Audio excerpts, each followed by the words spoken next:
All right, everybody. So this session is on sleep.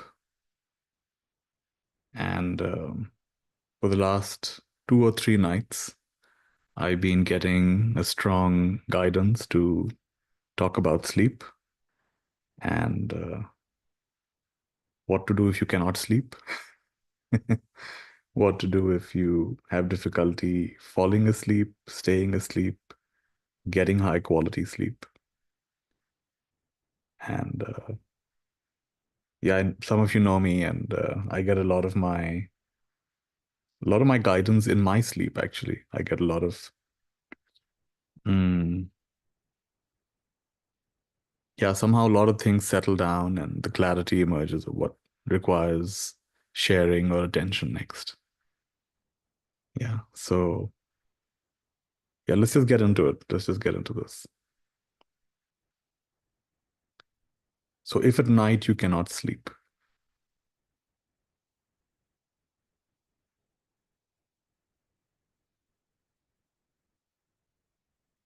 I'll be exploring different aspects of this topic, and it's quite a practical session. So I'm going to be sharing a lot of simple tips you can really start applying in your life, but also a little bit about how we look at sleep, how we understand sleep.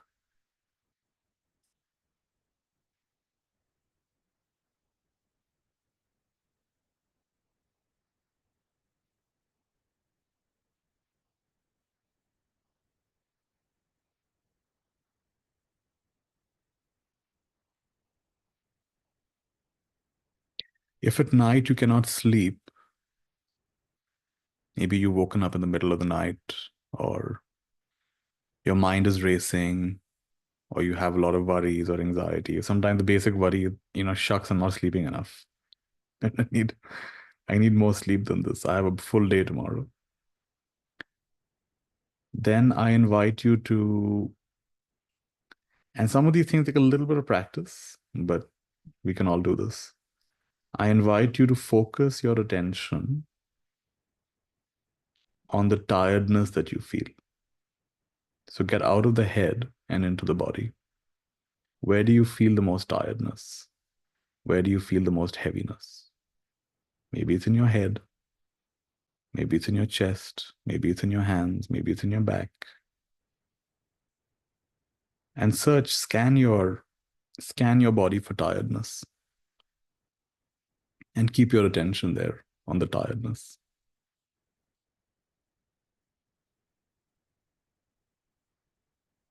And don't be in a rush to fall back asleep. Just keep your attention on the tiredness. And of course, you'll again go back to thinking, and you'll again go back to this and that. Again, just pull your attention back from there and bring it into the tiredness.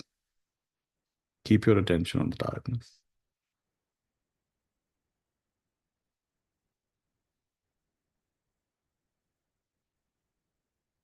In other words, go deep into your actual experience right now. Go deep into your physical experience right now.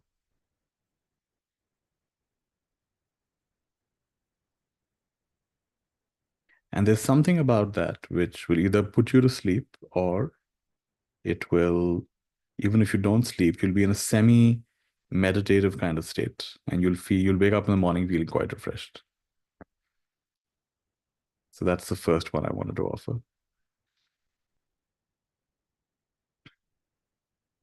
Something I wrote on Facebook years back when I was at Facebook.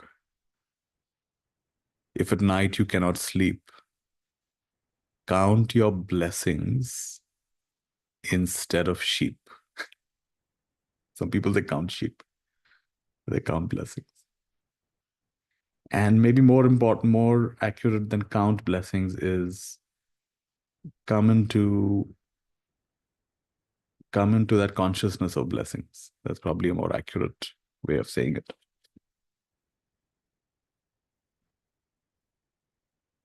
Have you heard that saying that worry is negative prayer?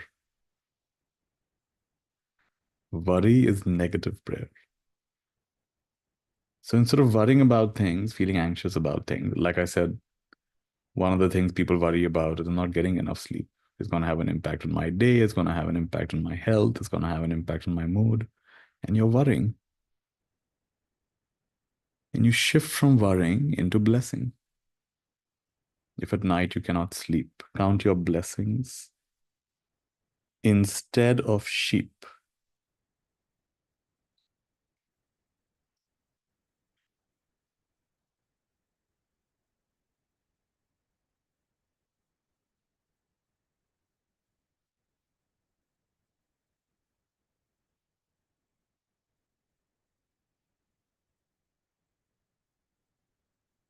So feel blessed.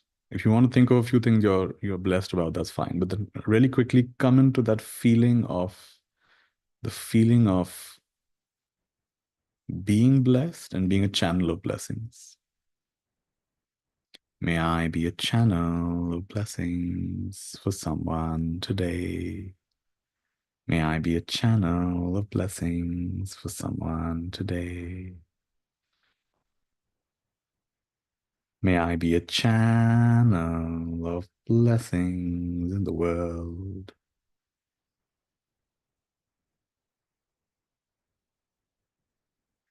There's a Tibetan practice called Lojong. It's a Tibetan teaching. And in that teaching, there is a practice called Tonglen. Tonglen is one of the most amazing practices I've ever learned. In Tonglen, you breathe in discomfort and you breathe out relief. You can start with your own discomfort, the discomfort of not being able to sleep. You breathe out relief.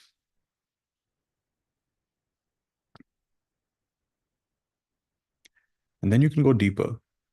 You're probably not the only one in the world who's not getting good sleep. There are probably countless other people, near and far, known and unknown, who are also not getting good sleep.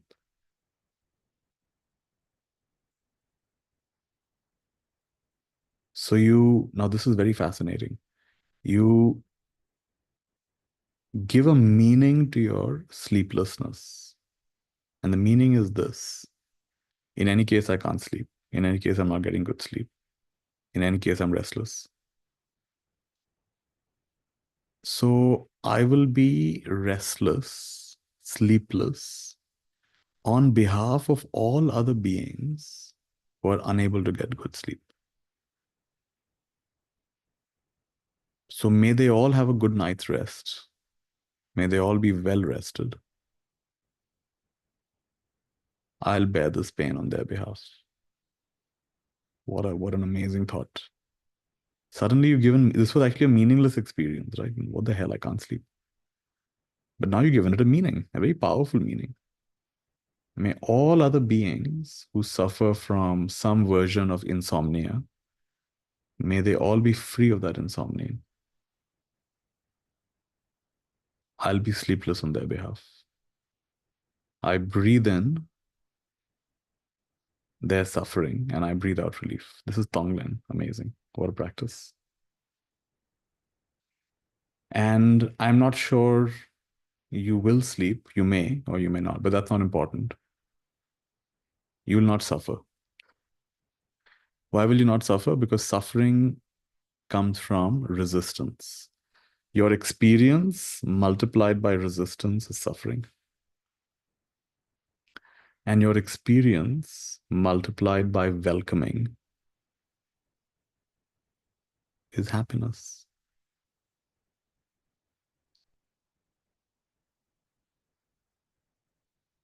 So if at night you cannot sleep, breathe in the suffering, the restlessness, the anxiety of being unable to sleep. And breathe out relief. Breathe in your own anxiety. Breathe out relief. Breathe in the anxiety of others.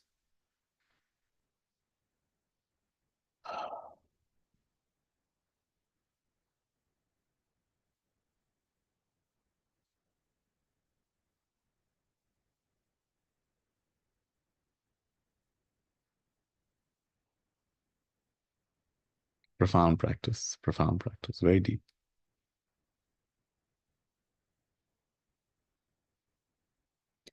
You can practice the Brahma Viharas, loving kindness, compassion, appreciative joy, equanimity of mind. Practice any one of those. Loving kindness is called Metta Bhavana or Maitri.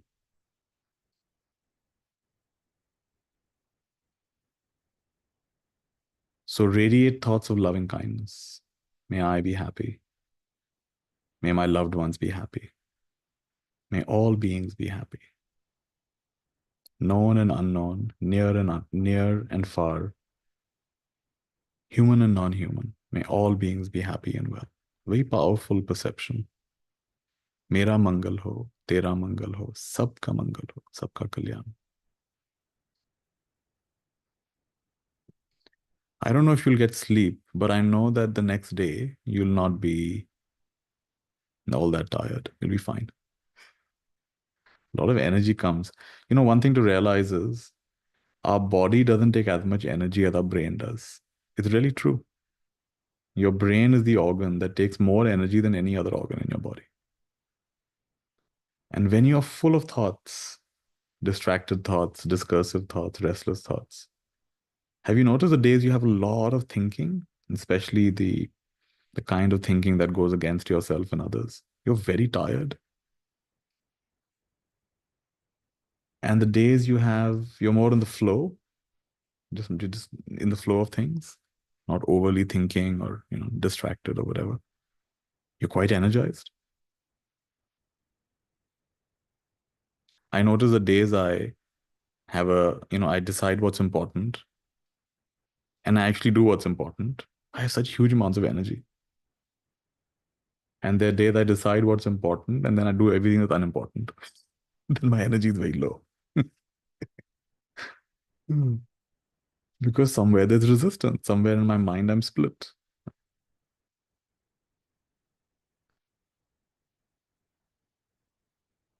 So these practices of loving kindness, Maitri, practices of karuna, compassion. Tonglen we talked about earlier, the kind of compassion practice. Mudita is the good one. Mudita is appreciative joy, rejoicing in the happiness of others. I can't sleep, but the others in my family are sleeping. But the others in this building are sleeping. But the others in this locality are sleeping. How wonderful. I rejoice in their happiness. I rejoice in their comfort. This is amazing. You can find happiness in the happiness of others. That's called mudita, appreciative joy. And the last one is upekha or upeksha. Upekha in Pali, upeksha in Sanskrit. Equanimity. This too shall pass. Arising and passing.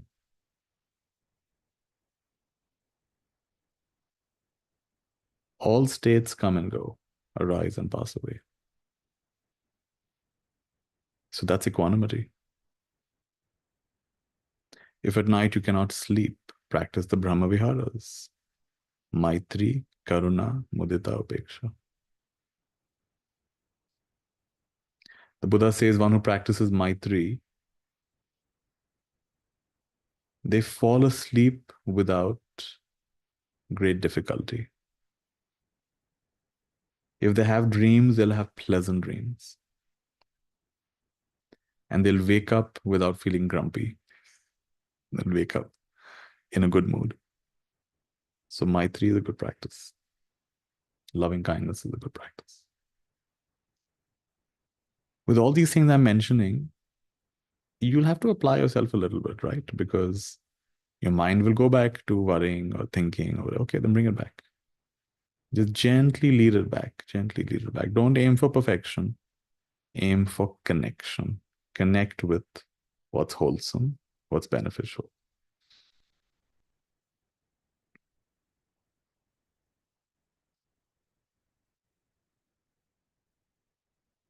Normally, they say you should sleep for 6 to 8 hours. But I realized I was living as a monk and I realized that there were periods of time when I was meditating intensively and I wouldn't get more than 2 to 4 hours of sleep at night. And yet I'd be fully functional the next day. No problem. Amazing. So that 6 to 8 hours is quite right for most normal people. But if you are living a more mindful life, a more meditative life, a more surrendered life, it may not apply to you. So don't make that into a kind of a dogma that, oh, if I don't get my 6 to 8 hours, something bad's going to happen. Don't make that a dogma. Sometimes it's the mental idea that I need to get X number of hours of sleep. So relax that constraint.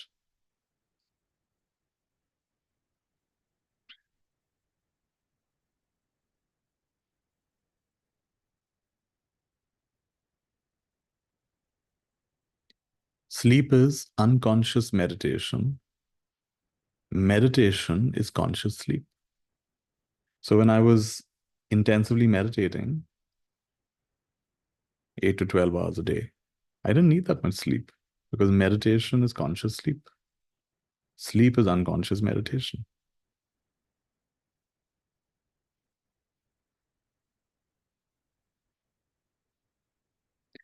There is a tribe in the Amazon rainforest, and they tend to wake up between 3 o'clock and 4 o'clock in the morning. And they all gather with their shaman or their medicine man. They all gather and they share their dreams. They talk about their dreams. In that tradition, dream life is no less real or valid. Dream life is no less real or valid than our waking life. And they get a lot of guidance. They get a lot of guidance in their dreams, and they discuss their dreams with each other. What a fascinating culture, right? Imagine waking up every morning between 3 o'clock and 4 o'clock and discussing your dreams, talking about your dreams. And they help each other understand their dreams and interpret their dreams and get meaning from their dreams. I just found that fascinating. A culture where dreams are no less real and in some ways more real than our waking life. From their perspective, you and I, living in this modern society, we are living in a nightmare. Living in a nightmare? What's wrong with our life? It's disconnected. Disconnected from ourselves, disconnected from each other, disconnected from nature. I mean, when was the last time you saw a sunrise or sunset? Some people haven't seen it in years. When was the last time you walked bare feet on the earth? When was the last time you just were comfortable being, not constantly checking your phone about what you have to do next? So, from their perspective, modern society it's a nightmare.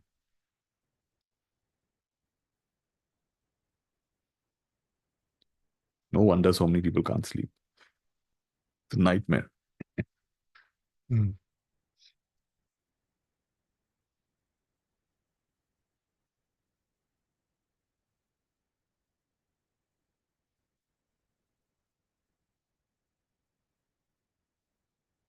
So the idea here is that you trust that you'll get guidance, not only in your waking state, but also in the dream state.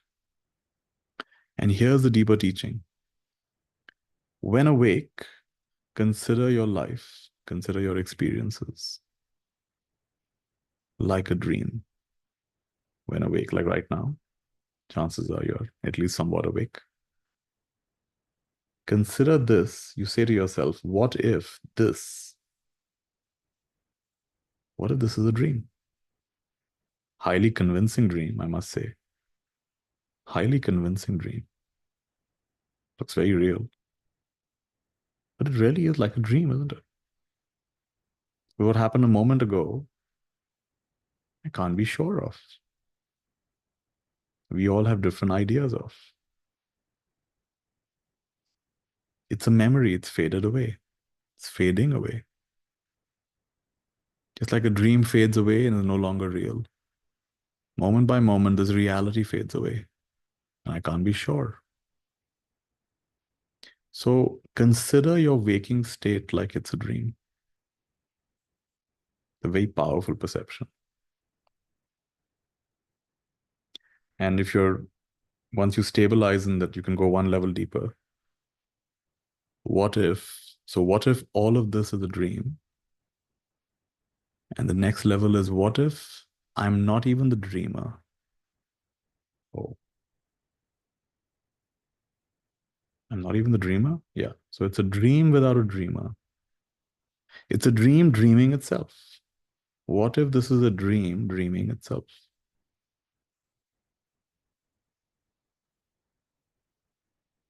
Now, something fascinating happens when we do this, when we regard our waking state as though it's like a dream.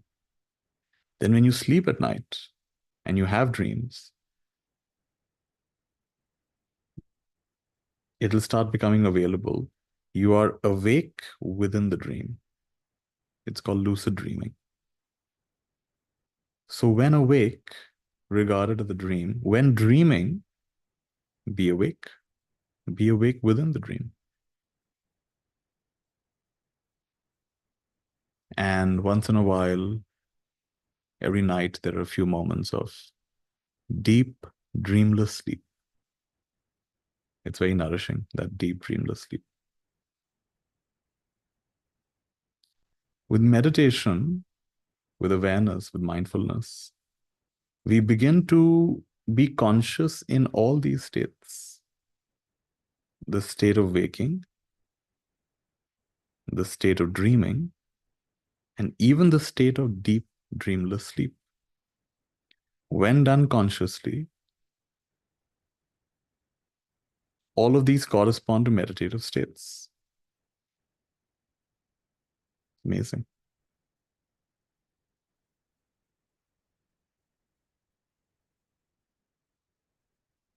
There were times when I was traveling a lot, teaching a lot, and it was really busy from early morning to late at night, or a lot of flights to catch, whatever. I was on the move. And sometimes the body would get a bit tired, but there wasn't much time to, recuperate. So I would just take 10 minutes. I would lie down and I say, okay, 10 minutes. I have 10 minutes. So in these 10 minutes, I will get the refreshment I normally get in 8 hours of sleep. In these 10 minutes, I will get the rest, recuperation, nourishment, refreshment I normally get in 8 hours of sleep. Lie down, close my eyes. Usually, even before the alarm would ring, I would naturally wake up, pung, refreshed. It's amazing. Our mind is so powerful.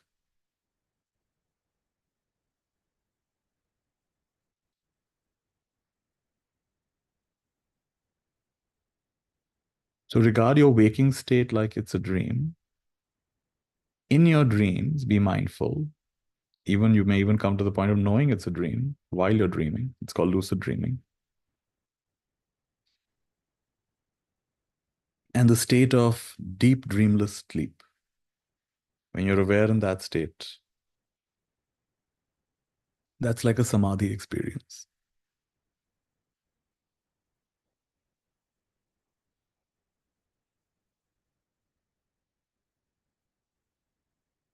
When you're awake in all these three, it's called the fourth. What is the fourth? The fourth is called turiya. Turiya is a state which is aware when waking, dreaming, and deep dreamless sleep. It's like you were living a three-dimensional life. Suddenly you're living a four-dimensional life. What's the fourth dimension? Awareness. Turiya, awareness. Turiya is the fourth. Most of us are familiar with waking state, dreaming state, and deep dreamless state. At least somewhat aware. You can say, "Oh, I didn't have many dreams last night." Turiya is that which knows. So you could call it the witnessing state. You could call it the I am state. Not the I am this or I am that. Not the I am waking, I am dreaming. Fill in the blanks. I am this or I am that. Just I am. The pure I am. This is fascinating. So if at night you cannot sleep, come back to the I am state, the state of witnessing. Ah, I'm awake, restless, anxious. All right. But before the word anxious, before the word restless, before the word awake, what is it? I am. I am. That's the Turiya Avastha, the fourth. Your life is unimaginably enhanced, expanded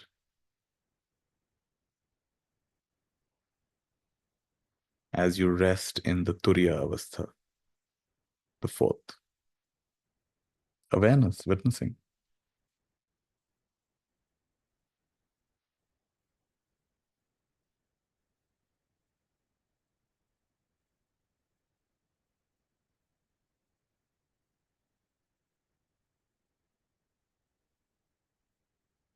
True rest comes in what's called Turiyatit. What is Turiyatit? Beyond the fourth. See, even this journey of being conscious sort of began with birth.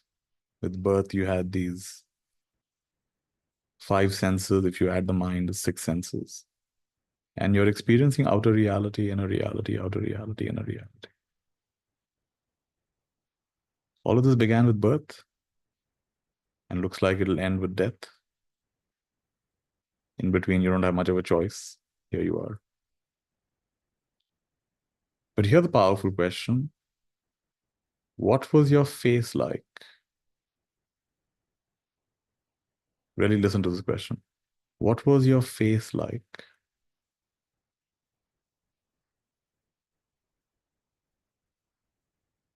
before your grandmother was born?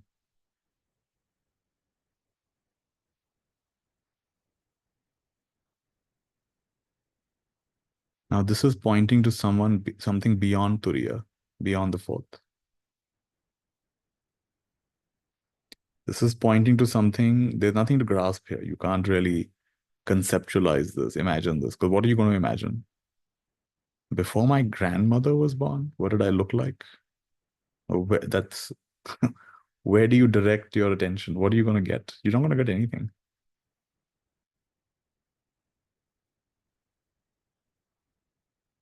That's your true nature. It can't be known because it's the knower. It's even the knower of the knower. That's actually the real place of rest. When we say rest in peace, when someone dies, rest in peace, that's where they rest. Turiyati Avastha, beyond the fourth. If at night you cannot sleep, contemplate what waking is, what dreaming is, what deep dreamless sleep is. Contemplate the fourth and contemplate what is beyond the fourth. Turiyatit.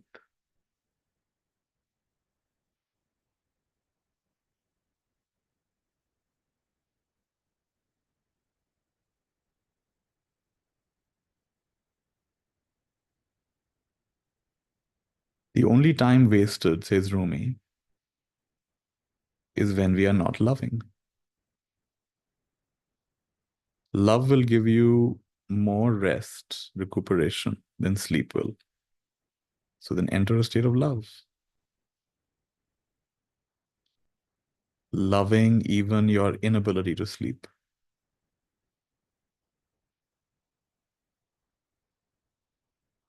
Lester Levinson was diagnosed with a heart condition where he's told his heart is so fragile, he could die at any time. And he was a successful man. He was a scientifically oriented man. He was very disappointed. What is this? He spent a lot of time going through all his books and, there must be a way, there must be a way. He's so disappointed to find he can't find a way. Then he starts recollecting his life, thinking of all the incidents in his life.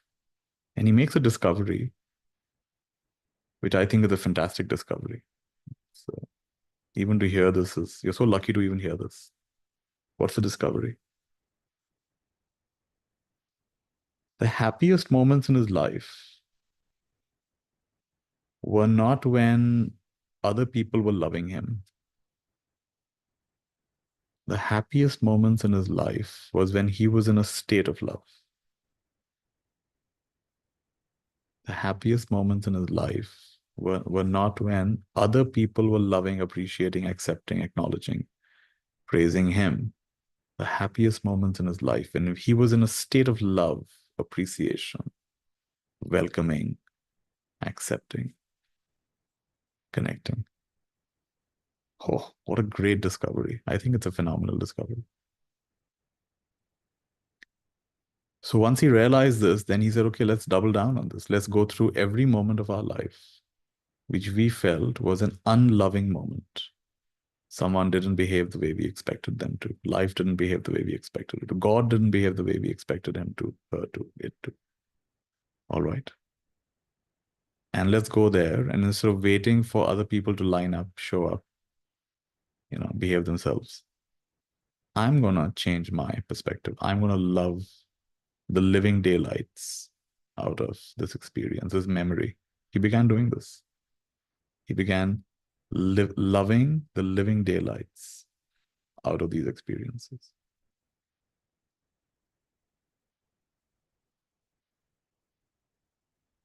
And over the next few days, and this is a man who was told he could have a heart attack at any time. His heart was so fragile. He was bursting with energy, he could barely sleep at night. Walking up and down his apartment, eventually walking up and down the streets of New York, bursting with energy. That's what love does. It unlocks all the heaviness, all the tightness, all the fears. Just unlocks all of it. So much of energy flows. You'll be filled with inspiration, filled with possibility, filled with contentment, filled with bliss.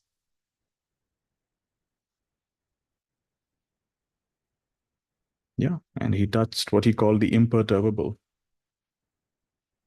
He got so blissful, so joyful that he said, what will happen if I let this bliss go? What will happen if I let this joy go? Can I let this go? Could I let it go? Would I? When? Could I let this joy go? Could I let this bliss go? Would I? When? He did the unthinkable. He's so blissful. And he said, I'm letting the bliss go. Ha. And he said he fell into the imperturbable, the unshakable. He was quenched. So if at night you cannot sleep, this is the good practice, right? Play the mental movie of your life. What are the moments of your life that you have felt unappreciated, unacknowledged, unloved, treated unfairly?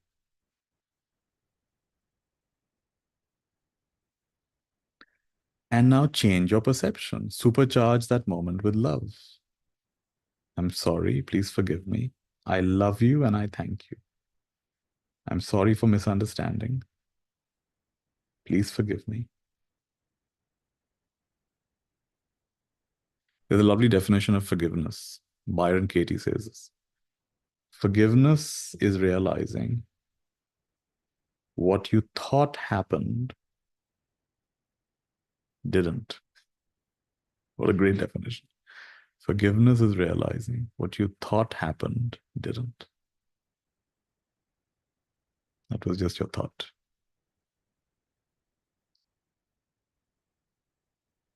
That's a good thing to do. If at night you cannot sleep, supercharge all these mental models, memories, supercharge them with love.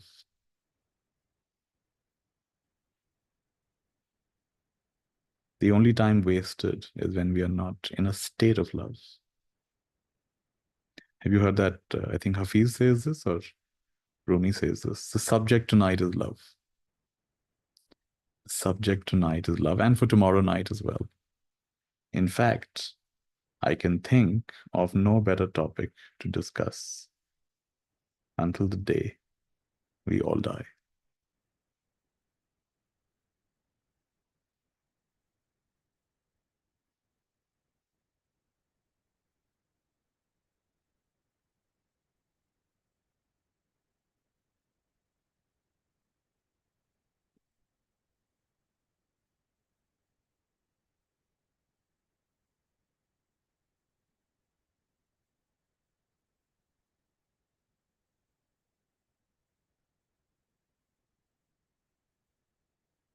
There are some yogis, I've interacted with some of them. They barely sleep or they don't sleep. And this normally modern science does not accept this as possible. But I think there are capacities beyond what modern science is familiar with. So they barely sleep or they don't sleep. And yeah, lots of time on their hands. Lots of time on their hands.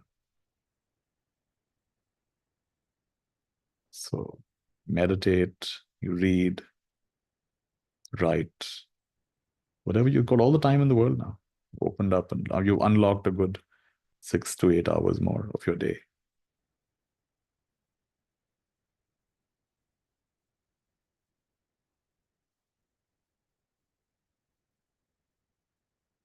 In other words, don't feel so bad about it. You can't sleep. Maybe you're headed to become a yogi like that. Hmm.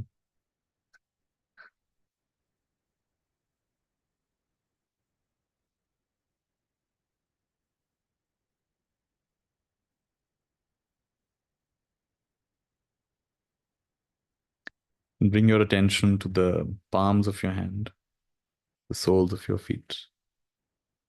Feel the vibrations, the sensations on the palms of your hand, soles of your feet. And any other tightness, heaviness, burden, tiredness in your body, just feel that and again feel your palms of your hand, soles of your feet. Feel what you're feeling there. Breathe into it, breathe with it.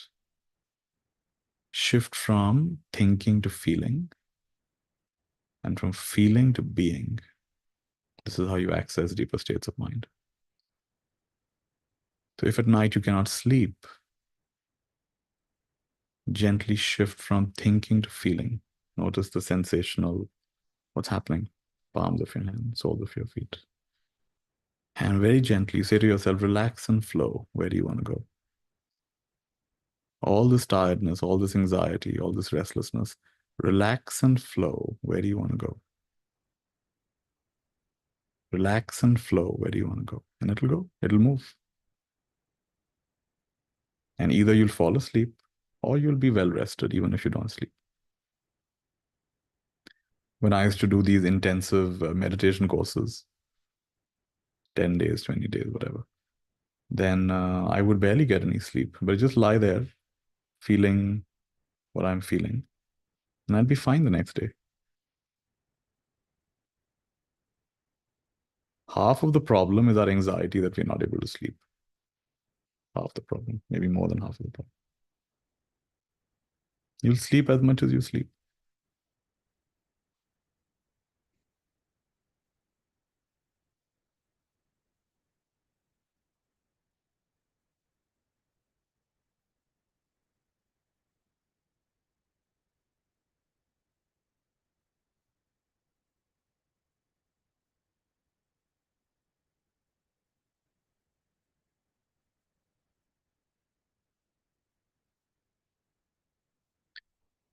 You know, the movie of this life goes on and on and on.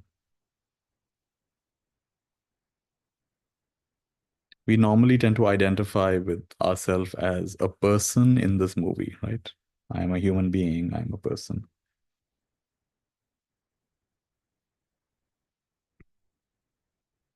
But it's just a habit because,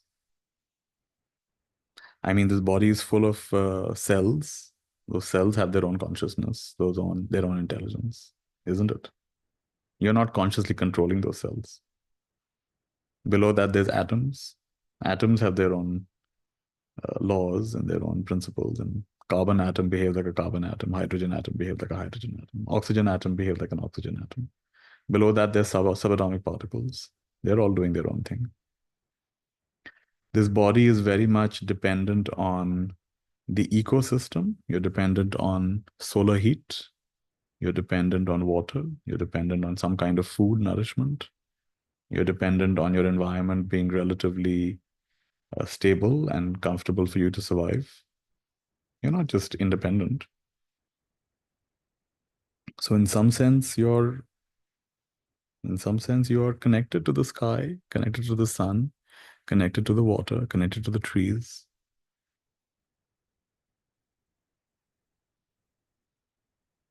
The Earth is depending on the sun. The sun is depending on our galaxy also has a sun. There's a central sun of our galaxy.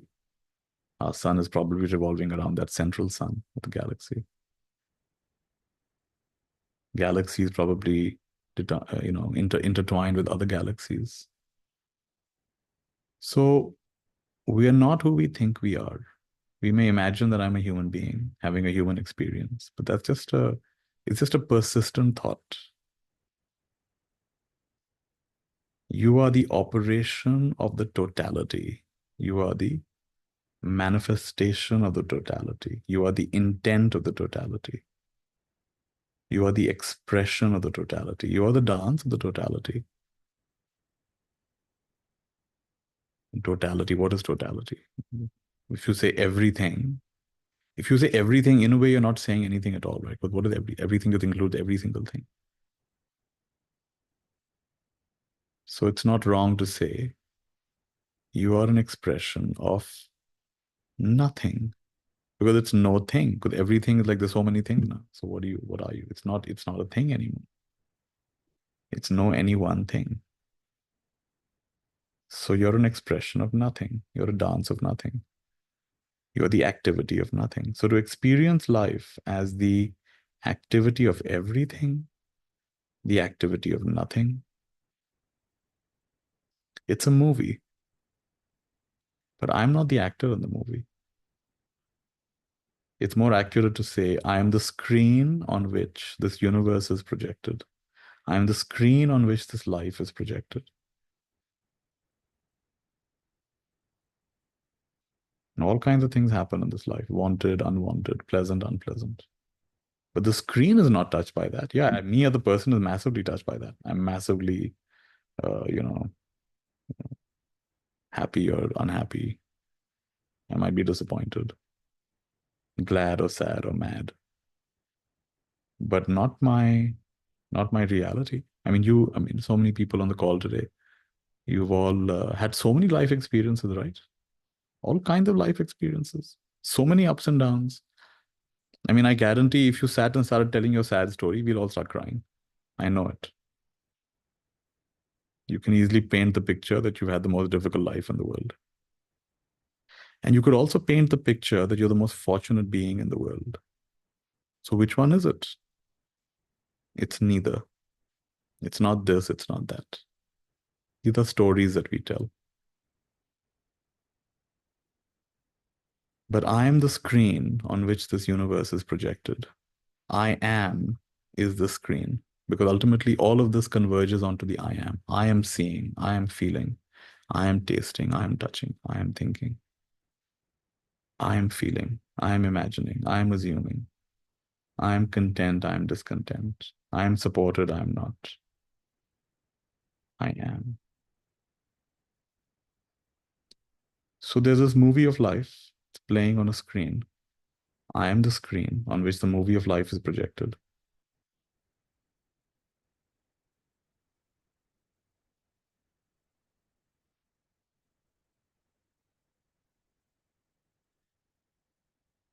When I think life is happening to me or at me, I feel a certain way. I feel like a victim.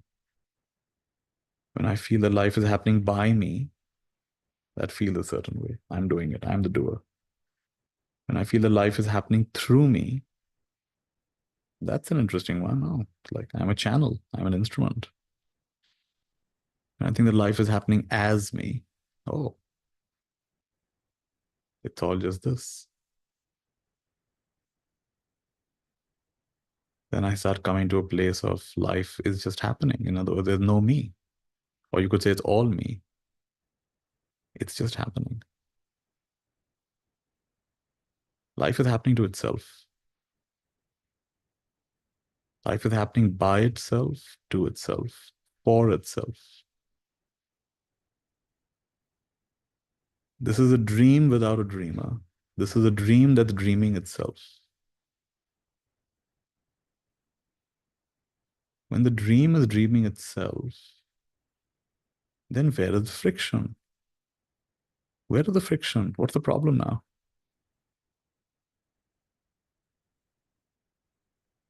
The movie of your life is playing in a luxurious cinema hall, movie theater. No one's watching.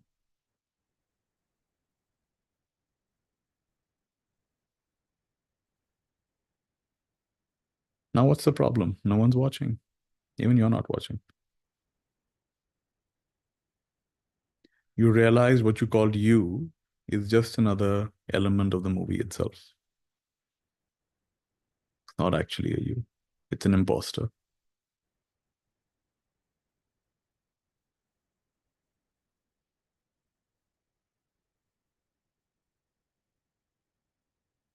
No one's watching the movie of my life. Everyone is watching the movie of my life. The movie is happening for itself, by itself, to itself.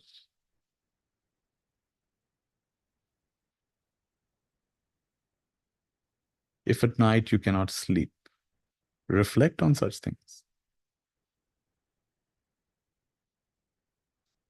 What a blessing that you cannot sleep. Reflect.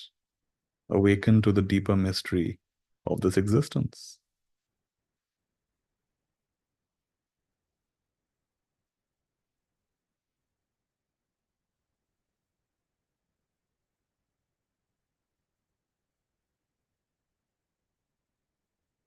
So something in you wants to unravel, something in you wants to unclench, something in you wants to break free, something in you wants to put down the burden, something in you is conscious that there's more to it. There's more to it than you've been told. Trust that intuition. Trust that intuition. And you'll be taken down uh, a sunlit path, which is beautiful in the beginning, beautiful in the middle, and beautiful in the end. And you'll be enormously supported. The right people will show up. The right books will show up. The right experiences will show up. The right questions will show up. Questions are amazing. Questions take you on a journey. The right challenges will show up. Beautiful problems will show up. And they'll demand all of your attention. They'll demand all of you. And you give all of you. Empty yourself. Don't hold back. Love is going to burn you. And that's not a problem. Love is going to burn you, says Rumi, and that's not a problem. The problem is you burn incompletely. The problem is that you and I burn incompletely. That's the problem.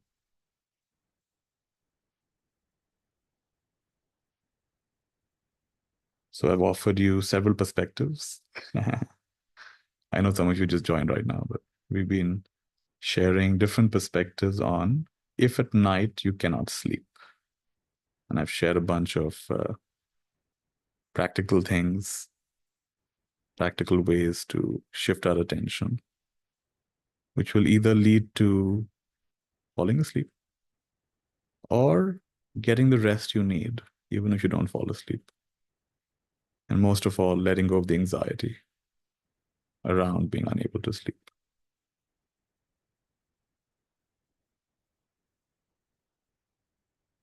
Let's give you a bonus one. Have you heard of EFT, Emotional Freedom Techniques? So EFT is a wonderful practice where you gently tap some acupressure points.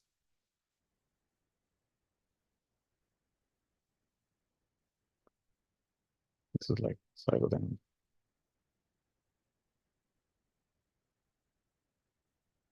Below the chest. So those are the points, and on top of the head as well.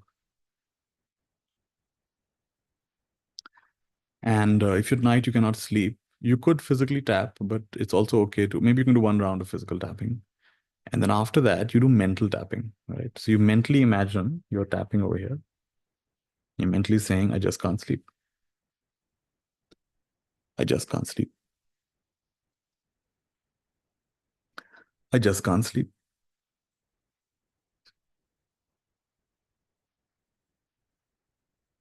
I just can't sleep. No sleep is coming.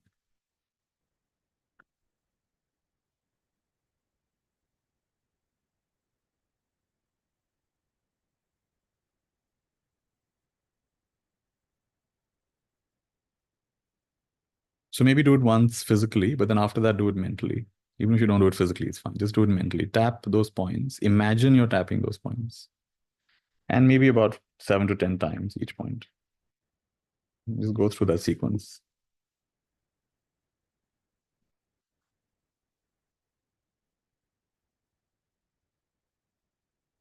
And in my experience, most people who do this, in less than 5 minutes, they've fallen asleep.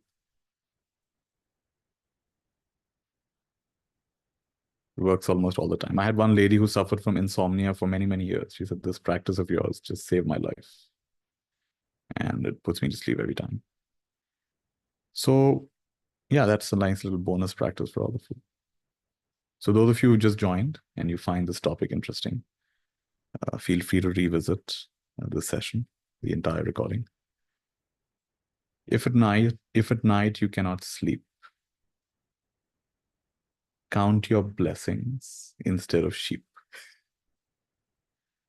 Come into a state of feeling blessed, being a channel of blessings, and exploring the wondrous source of all blessings. Your life is the activity of everything.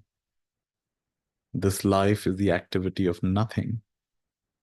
This life is the activity of grace. And how auspicious that is.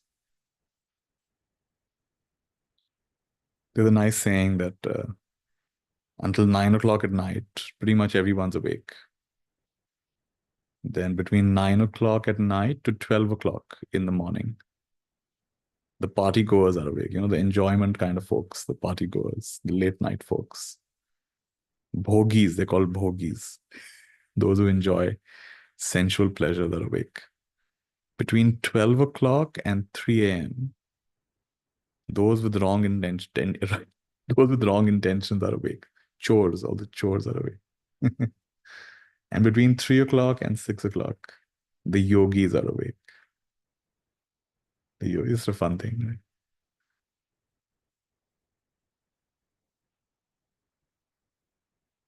So whenever you're awake, uh, convert that into a practice of presence and love and good wishes, and you will be fine. There's no problem. You'll sleep as much as you sleep, and you'll wake as much as you wake, and you'll have as much energy as you have, and you'll be as productive as you are. And that's just the way it is. And if you resist that, you will suffer. If you accept that, welcome that, love that, adore that, find it cute and adorable, not a problem anymore. So this is the teaching of self-acceptance, self-cherishing, investigating the nature of the self, the true nature of the self, and being wide awake within the dream. Being wide awake within the dream. What if all of this is a dream? What if I'm not even the dreamer? What if I'm not even the dreamer? Now what's the problem? What's wrong with right now if I don't think about it?